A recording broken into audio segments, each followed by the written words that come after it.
Salam Bapak Ibu, Saudara sekalian umat Kristiani, dimanapun juga saudara berada pada sore hari ini, keluarga besar dari Radio Suara Gracia, kita bersyukur kepada Tuhan karena anugerahnya, kembali kita diberikan kesempatan untuk sama-sama kita kembali belajar firman Tuhan.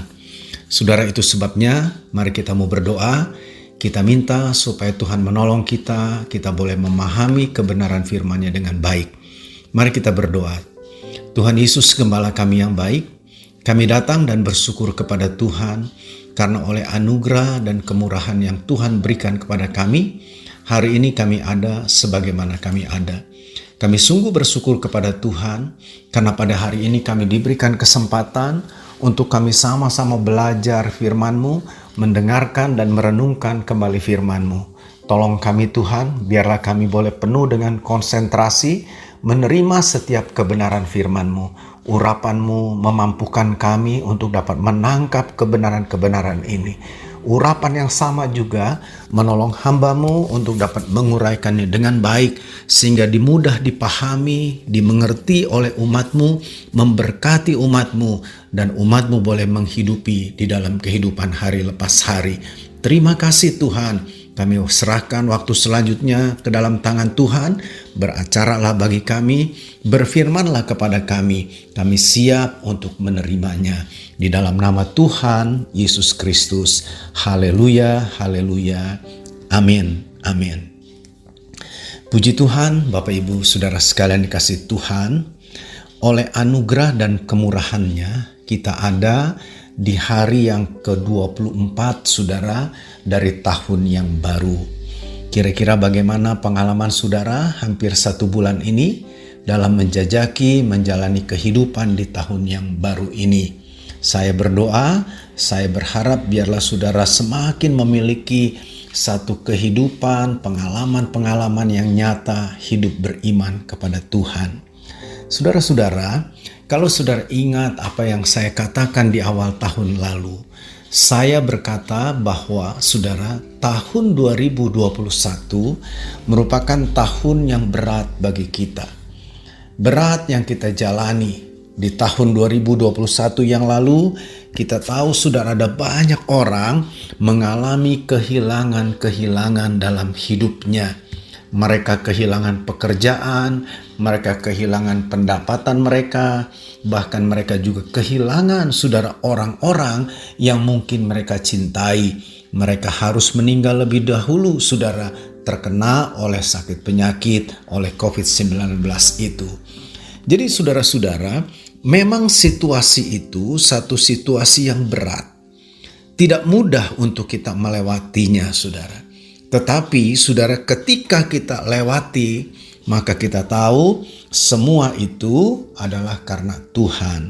Nah saudara-saudara, situasi yang berat yang menjadi pengalaman kita di hari-hari yang lalu, seringkali saudara mempengaruhi sikap kita menghadapi hari esok. Persoalan-persoalan, masalah-masalah yang kita hadapi di waktu-waktu yang lalu banyak kali saudara membuat kita ini tidak berani melangkah, atau mungkin kita kehilangan pegangan, kita kehilangan harapan karena pengalaman-pengalaman pahit saudara yang kita alami di dalam hidup ini. Saudara, hari Sabtu kemarin saudara, berarti kemarin lusa ya, saudara, kurang lebih sekitar jam 7:30 malam lah begitu, saya dapat telepon sudah dari seorang teman. Teman ini tinggal di Jawa Timur, saudara. Cukup dekat dengan saya, kenal dengan saya. Memang beliau lebih tua dari saya dari sisi umur. Saudara-saudara, beberapa waktu yang lalu, saudara, saya tahu anaknya itu dipanggil pulang oleh Tuhan melalui sakit penyakit kena corona. Saudara-saudara, itu pasti satu pukulan yang luar biasa. Ya, saat anaknya meninggal, saya coba telepon juga, saya coba beri kekuatan, saya coba berikan penghiburan kepada keluarga ini, saudara. Saudara, namun apa yang terjadi?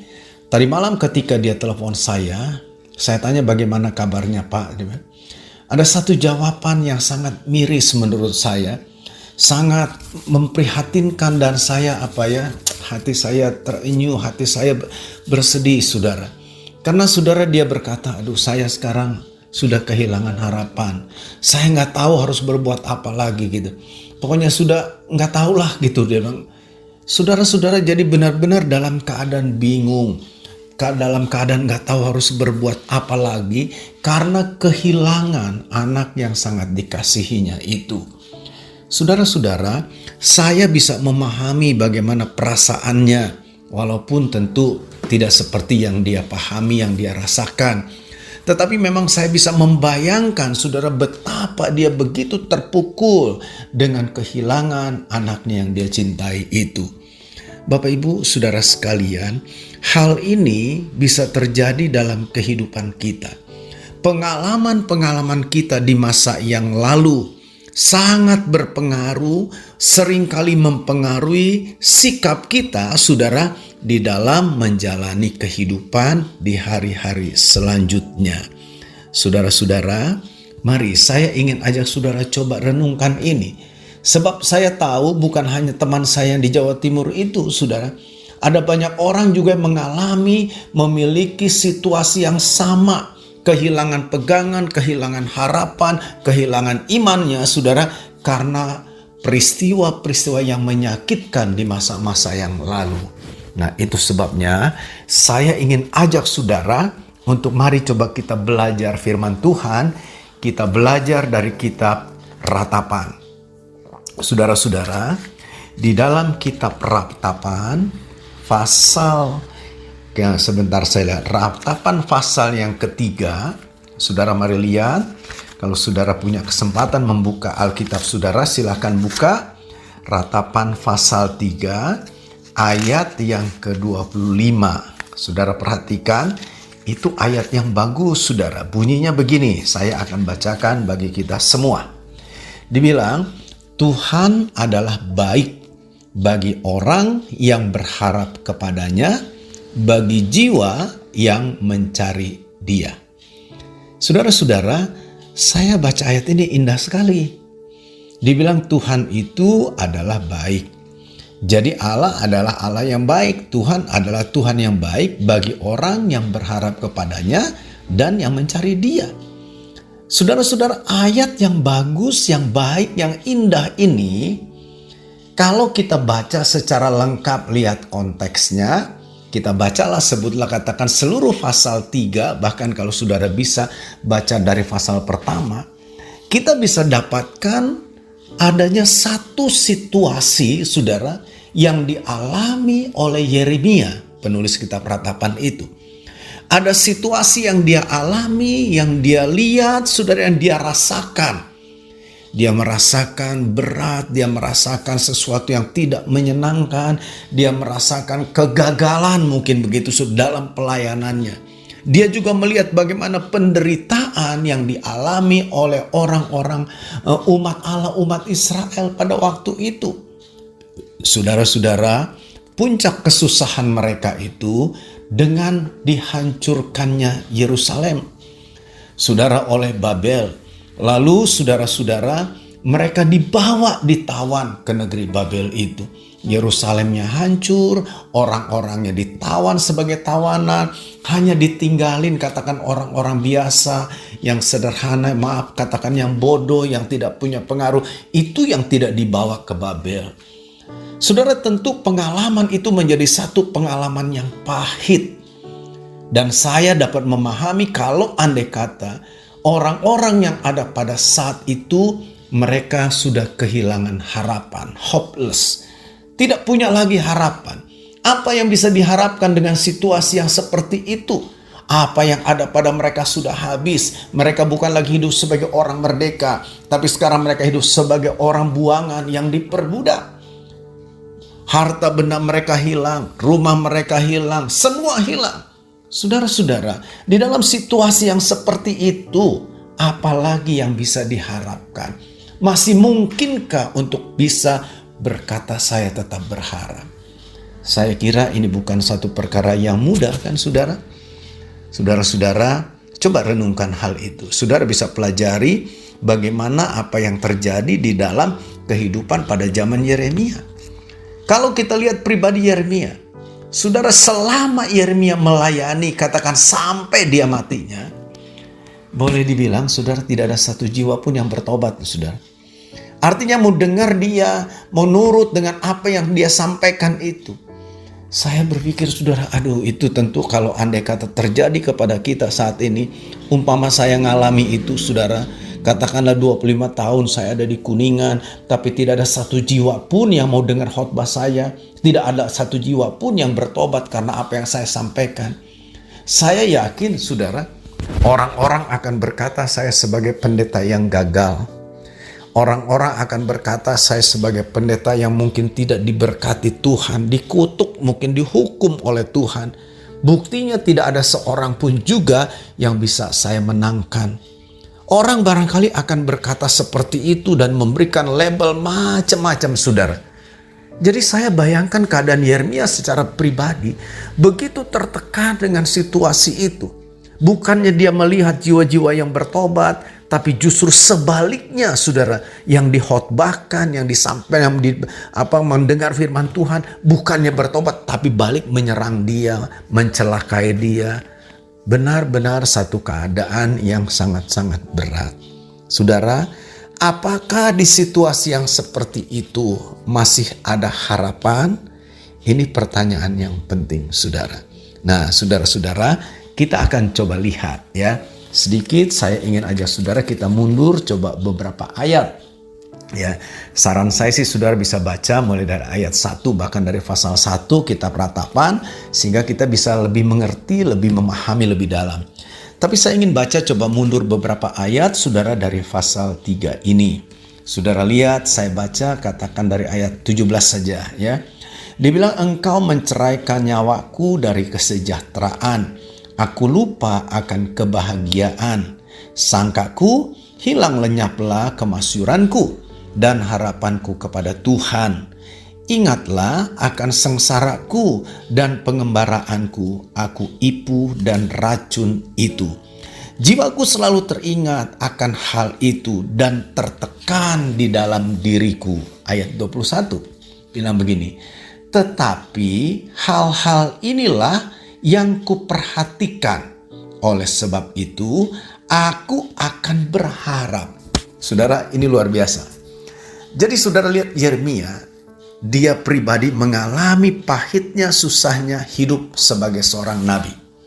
Dia juga melihat bagaimana keadaan bangsanya yang kacau, yang rusak hidupnya, sehingga Tuhan hukum, dibuang saudara ke Babel itu. Dia melihat kotanya saudara hancur, Yerusalem hancur, temboknya hancur, pokoknya semua hancur saudara.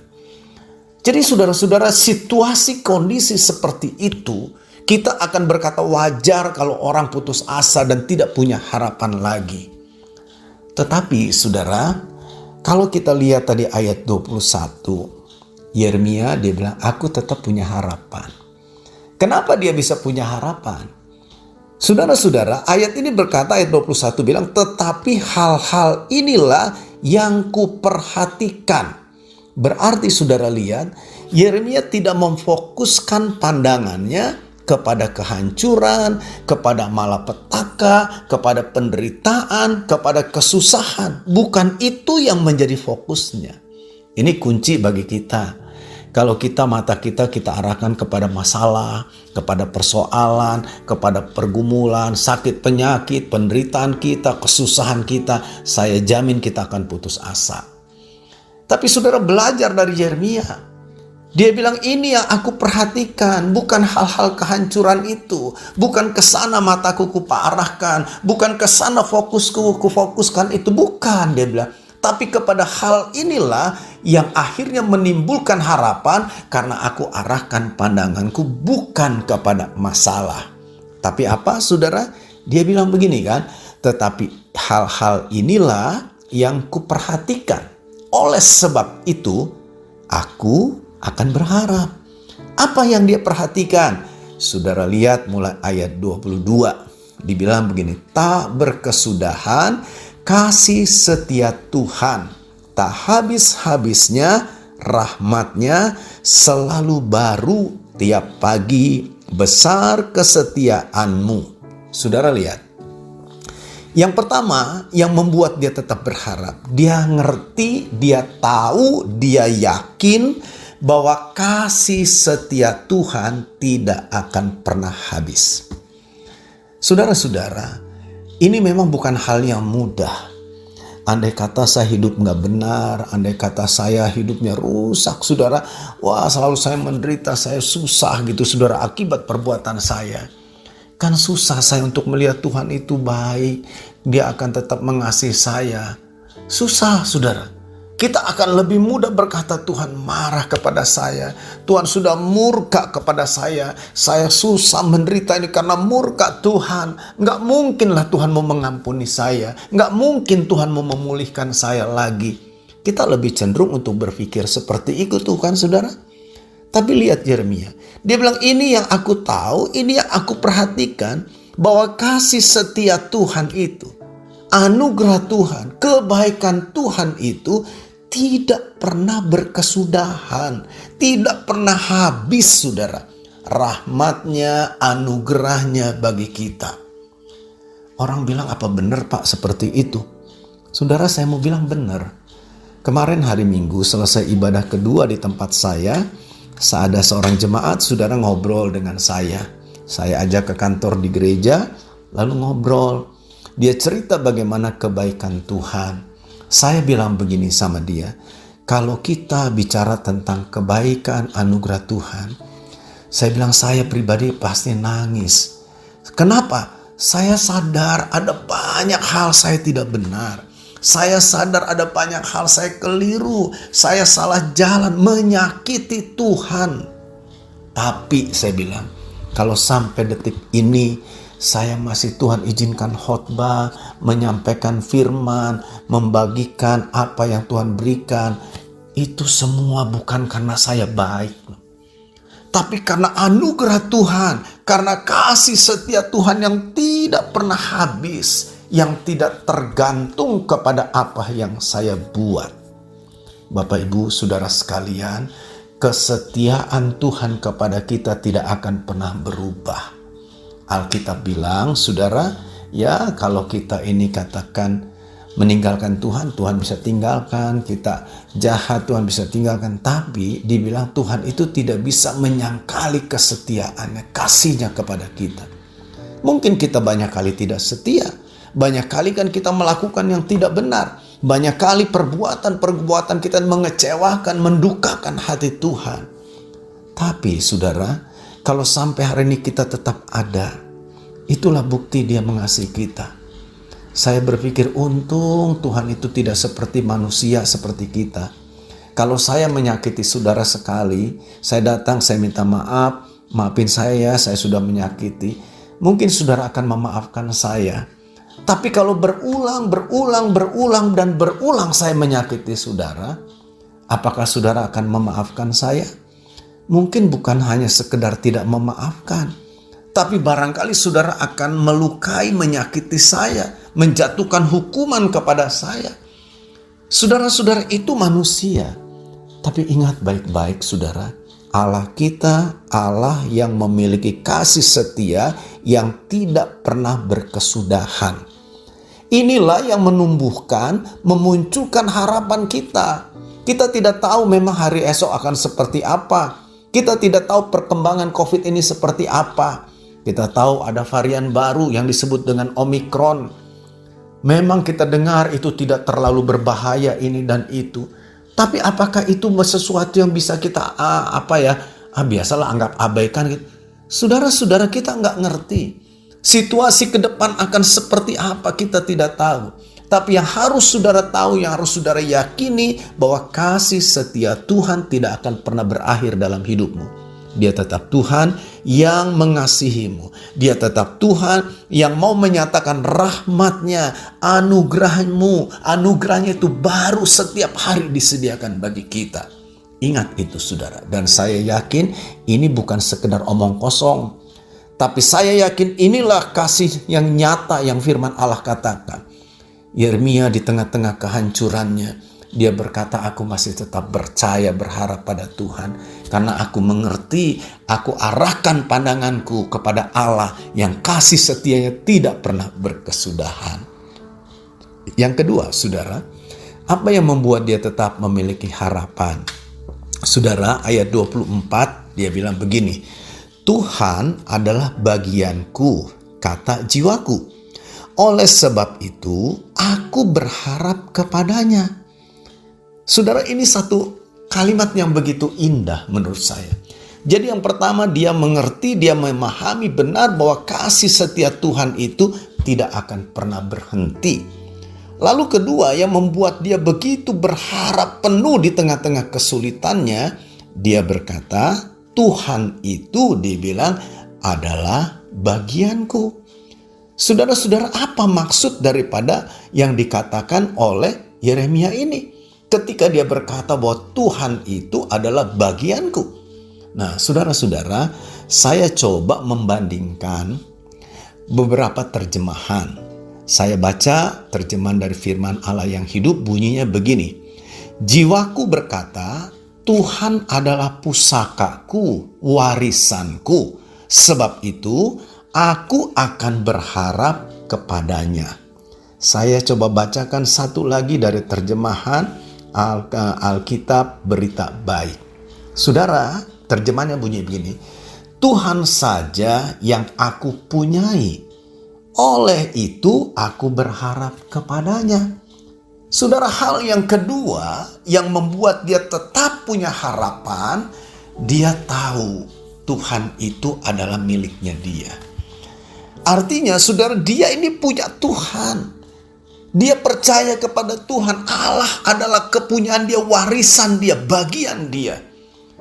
Saudara-saudara, Rasul Paulus bilang begini, kalau Allah ada di pihak kita, menjadi bagian kita, menjadi milik kita, siapa yang akan menjadi lawan kita? Tidak ada, saudara. Artinya, saudara, ketika Tuhan itu benar-benar kita punyai, kita miliki, menjadi satu, dibilang pusaka warisan. Saudara, hukum warisan di dalam kehidupan bangsa Israel itu tidak boleh dijual, kan? Warisan tanah nggak boleh, saudara, dipindah tangan, kan tidak boleh. Itu namanya apa ya? Pusaka lah begitu, saudara. Warisan pusaka yang benar-benar tidak boleh berubah, tidak boleh dijual belikan, tidak boleh berubah kepemilikan. Artinya, saudara, Yeremia tahu, dia sadar dia punya Tuhan, dia memiliki Tuhan. Itu benar-benar, saudara, ada keyakinan itu. Itu yang membuat dia punya harapan. Walaupun yang dia lihat sudah jadi puing-puing Yerusalem itu. Yang dia lihat tidak ada seorang pun yang mau mendengarkan lagi, mau nurut akan khotbahnya dia. Jadi tidak ada harapan sebetulnya. Tapi yang membuat dia punya harapan, karena dia punya Tuhan. Bapak Ibu saudara sekalian, dengar nih baik-baik. Bukankah kita ini adalah orang-orang yang punya Tuhan? Bukankah saudara percaya kepada Tuhan? Tuhan itu adalah milik pusaka kita, warisan kita, harta yang termahal, terindah, ternilai dalam hidup kita. Kalau kita punya itu, saya mau katakan nggak perlu takut. Nggak perlu kita berputus asa. Justru karena hal itulah kita punya harapan. Karena Tuhan, maka kita punya hari esok. Karena Tuhan, maka kita punya harapan di hari depan ini, saudara. Nah, lalu yang ketiga, apa saudara yang Yeremia katakan? Ayat 25 tadi kan yang saya baca di awal. Dibilang, Tuhan adalah baik bagi orang yang berharap kepadanya, bagi jiwa yang mencari dia. Jadi saudara, yang ketiga nih, yang membuat dia punya harapan, dia paham, dia mengerti, dia yakin dan percaya Tuhan yang adalah kepunyaan dia, yang dia miliki adalah Tuhan yang baik. Bapak Ibu saudara sekalian, ada orang percaya kepada Tuhannya, dianggap Tuhan yang kejam, yang sadis, yang kalau kita katakan salah pukul, pokoknya gitu ya. Wah saudara, sepertinya kita berada di bayang-bayang ketakutan. Aduh, kita takut salah, takut begini, nanti dihukum dan sebagainya. Itu salah saudara kalau kita bersikap begitu. Sebab Tuhan kita itu Tuhan yang baik. Dia seperti Bapa yang baik. Saudara, adakah saudara sebagai seorang bapa, bagaimana sikap kita kepada anak-anak kita? Apakah anak-anak kita bertumbuh di dalam katakan satu suasana yang mencekam karena takut kepada kita? Salah sedikit kita pukul, kita hanya... Saudara-saudara, nggak sehat tentunya seperti itu.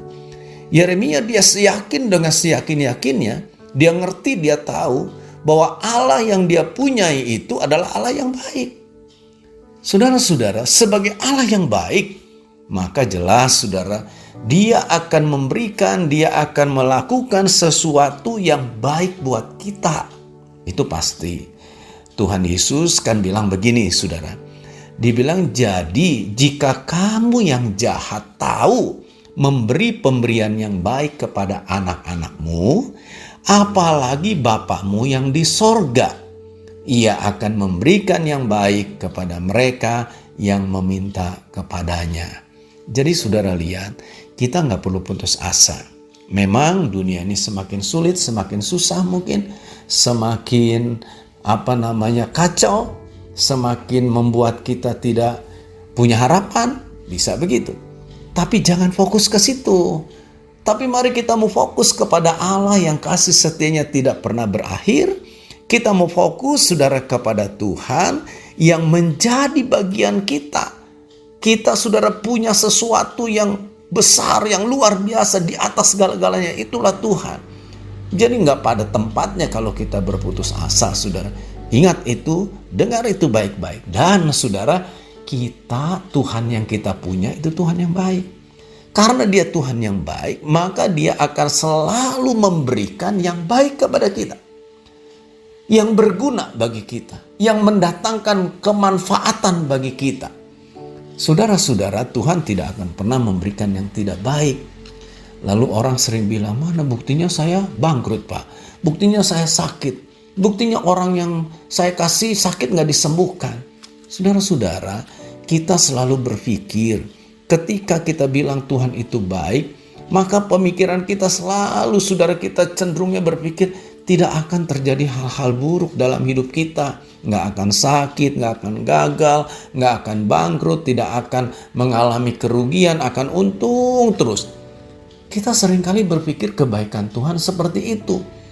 Berarti saudara lihat ukuran kita dengan ukuran Tuhan, makna baik bagi kita dan bagi Tuhan itu adalah hal yang seringkali berbeda.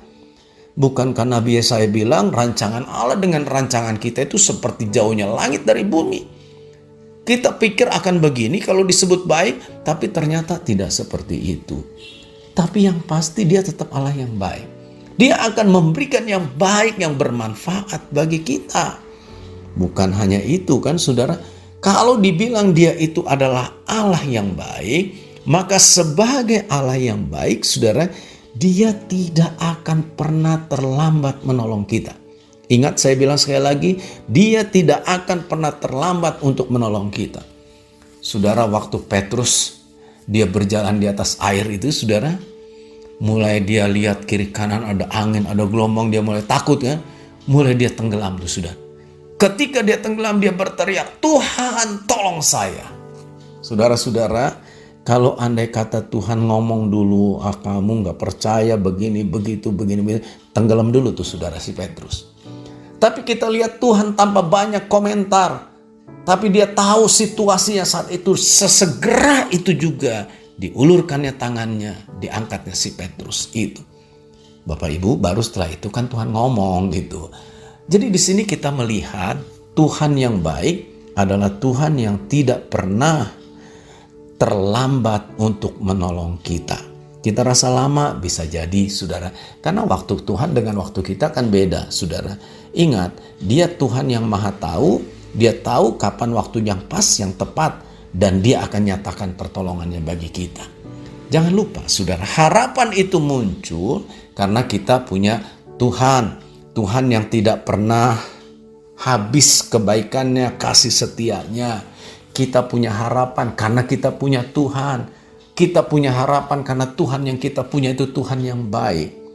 Tapi saudara lihat, ayat 25 tadi dibilang, Tuhan adalah baik bagi orang yang berharap kepadanya. Lalu dibilang bagi jiwa yang mencari Dia. Jadi pertanyaan saya sederhana. Apakah saudara masih berharap sama Tuhan di tengah kesulitan ini? Atau saudara mulai cari pertolongan lain? Saudara pergi ke dukun? Saudara mulai pikir, Tuhan itu bohong, Tuhan itu nggak peduli, Tuhan itu tidak ada, karena buktinya saya begini dan begitu. Saudara-saudara, kebaikan Tuhan itu akan dinyatakan kepada mereka yang berharap, percaya, yakin bahwa Tuhan itu baik. Jadi kalau saudara ragu, saudara, manalah keadaannya seperti ini, tambah susah saya, tambah menderita. Orang yang seperti itu tidak akan pernah mengalami kebaikan Tuhan yang nyata. Dan dibilang juga bukan hanya saudara orang yang berharap, tapi juga dibilang bagi jiwa yang mencari Dia. Pertanyaan sederhana saya, sejauh mana saudara mencari Tuhan? Adakah jiwamu haus seperti ungkapan pemazmur? Jiwaku haus seperti rusa yang merindukan air. Itu satu ungkapan yang sangat dalam, saudara. Dikatakan seperti rusa yang merindukan air, yang kehausan, saudara. Adakah kita memiliki rasa haus, rasa lapar yang seperti itu? Atau saudara selama ikut Tuhan, ya sudah begitu sajalah. Buat apa sih serius-serius amat gitu kan? Cukuplah seperti ini, cukup seminggu sekali saya datang ke gereja ikut ibadah, cukuplah, nggak usah sungguh-sungguh sekali lah, percuma gitu. Apa kita cuma salah kadarnya? Saudara-saudara jangan salah. Kalau cuma ala kadarnya, jangan marah kalau kita cuma mengalami pertolongan berkat-berkatnya yang ala kadarnya. Tapi dikatakan kebaikan Tuhan itu akan dinyatakan, diberikan kepada mereka, kepada jiwa yang mencarinya. Jadi mari saudara, ini besok terus masih panjang nih saudara. Walaupun kita gelap nggak tahu apa-apa di depan sana, tapi ingat ya, kalau jiwa kita haus, senantiasa kita utamakan Tuhan, cari Dia lebih sungguh-sungguh. Saya yakin apapun yang terjadi atas dunia ini, harapan kita tidak akan pernah mengecewakan. Sebab Alkitab bilang harapan yang kita taruh kepada Tuhan tidak akan pernah mengecewakan. Itu sebabnya mari putuskan hari ini. Ambil satu sikap, satu komitmen dalam hidupmu. Aku akan menomorsatukan Tuhan. Aku akan utamakan Tuhan. Aku akan cari Tuhan dengan sungguh-sungguh. Dan Tuhan Yesus bilang begini, carilah dahulu kerajaan Allah dengan segala kebenarannya. Tidak titik kan saudara? Kalimat berikutnya, maka semuanya itu akan ditambahkan kepadamu. Apa yang dimaksud semuanya itu? Saudara nanti baca ayat-ayat sebelumnya ya. Itu dalam Injil Matius pasal 6 ayat 33. Baca coba ayat-ayat sebelum. Yesus bilang nanti semuanya itu akan ditambahkan. Jadi mari, biarlah hari ini kita mau tetapkan hati kita. Tuhan, saya akan berharap padamu. Saya akan mencari Engkau. Jiwa saya akan sungguh-sungguh seperti rusa yang merindukan air yang tenang. Tuhan Yesus berkati kita semua. Amin. Mari kita berdoa saudara. Gembala kami yang baik Tuhan Yesus, kami bersyukur buat kebaikan dan anugerah-Mu. Terima kasih buat kebenaran firman yang kami dengar saat ini. Biarlah firman itu benar-benar memberi harapan bagi kami di tengah-tengah situasi yang tidak menentu, situasi yang kami tidak mengerti. Tapi kami percaya kasih setia Tuhan tidak pernah berakhir dalam hidup kami. Kami tetap punya harapan karena kami punya Engkau dan kami tahu Engkau Allah kami yang baik. Terima kasih Bapa. Berkat-Mu turun atas seluruh pendengar yang sudah mengikuti mendengarkan kebenaran firman-Mu.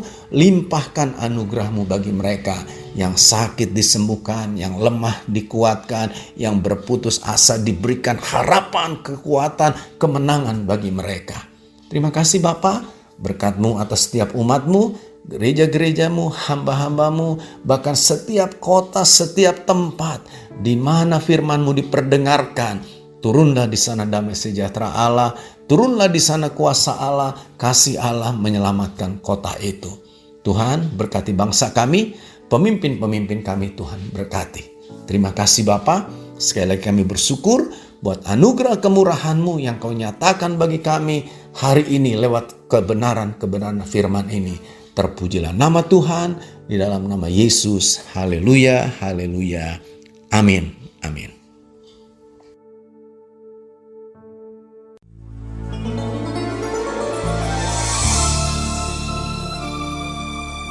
Keluarga Gracia, biarlah firman Tuhan selalu menjadi pelita dalam hidup kita sepanjang tahun ini. Dengarkan selalu Radio Suara Gracia di 95,9 FM, streaming di suaragratiafm.com/streaming, atau dengan aplikasi Android Radio Suara Gratia yang tersedia di Play Store. Jika Anda diberkati oleh siaran Suara Gracia FM dan mengalami kuasa mujizat Tuhan, mari menjadi berkat dengan mengirimkan kesaksian ke WhatsApp Radio Suara Gracia FM di 0817 222 959. Biarlah melalui kesaksian Anda, banyak jiwa dikuatkan dan dibangkitkan kembali imannya. Tuhan memberkati.